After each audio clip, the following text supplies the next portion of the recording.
আপনাদেরকে আজকে একটা হিংসুটে পিঁপড়ার গল্প শোনাই। একটা বনে একটা পিঁপড়া থাকতো। তো সেই পিঁপড়াটা যখন তার বাসা থেকে বের হতো, পিঁপড়ার বাসা তো মাটির নিচেই থাকে, তাই না? তখন সে মাটির নিচে থেকে বাইরে বের হতো। তখন সে বের হয়ে প্রজাপতির দিকে তাকাতো। প্রজাপতি এত সুন্দর করে উড়ে বেড়ায়, তার এত সুন্দর ডানা দেখে পিঁপড়ার খুব খারাপ লাগতো যে ও এত সুন্দর করে উঠতে পারে, আর আমি কি মাটির নিচে থাকি বাসা করে, হ্যাঁ, আর মাটি দিয়ে গড়ায় গড়ায় আমাকে হাঁটা লাগে, হ্যাঁ। আর প্রজাপতিটা কত সুন্দর করে উড়ে উড়ে বেড়াচ্ছে, এই ফুলে বসতেছে ওই ফুলে বসতেছে, ইস ওর জীবনটা কত সুন্দর, আমার জীবনটাই খুব খারাপ। তারপরে পিঁপড়াটা আরেকটু সামনে যেতেই পিঁপড়ার সামনে পড়লো একটা ময়ূর। ময়ূরের কত সুন্দর পাখা, সেই পাখা দেখে পিঁপড়ার তো আরও আফসোস যে আমার কি জীবন এটা, আমি কেন এই জীবন কাটাচ্ছি। এই যে ময়ূর দেখতে কত সুন্দর, কত রূপ, তাই না? এত সুন্দর দেখতে, আবার এত সুন্দর যখন সে পাখনা মেলে তাকে আরও সুন্দর লাগে, তাকে দেখতে কত মানুষ ভিড় করে, হ্যাঁ, তার কদরই অন্যরকম। অথচ আমার কি অবস্থা। এরপরে তার সাথে দেখা হয় আবার একটা কাঠবিড়ালির। কাঠবিড়ালির দেখে তো তার মাথায় আবার হাত।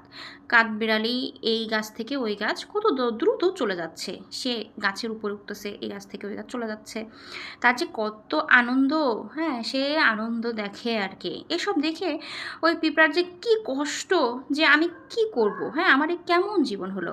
আর পিঁপড়ার এই কষ্ট দেখে ওই যে প্রজাপতি, ময়ূর, তারপর কাঠবিড়ালি এরা আরও বেশি করে ওই পিঁপড়াকে দেখায় যে তারা কতটা ভালো আছে, হ্যাঁ। সে পিঁপড়াকে যখন সামনে পায় তখন প্রজাপতি ডানা মেলে, হ্যাঁ, ময়ূর তার পাখনা মেলে, কাঠবিড়ালি আরও বেশি তিরিং বিরিং করা শুরু করে।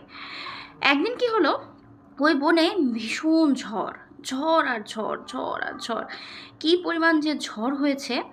ঝড় হওয়ার পরেই পরক্ষণে আবার বৃষ্টিও হয়েছে। তারপর যখন ঝড় বৃষ্টি থেমে গেছে তখন পিঁপড়াটা বাইরে বেরিয়ে আসলো।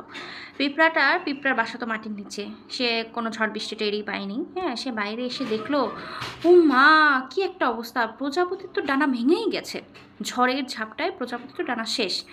আর এদিকে ময়ূরের দিকে তাকালো, ময়ূরের তো কি একটা খারাপ অবস্থা, তার পাখনায় কাদা লেগে সে নোংরা হয়ে গেছে, তাকে দেখতে কত কুৎসিত লাগছে, খারাপ লাগছে।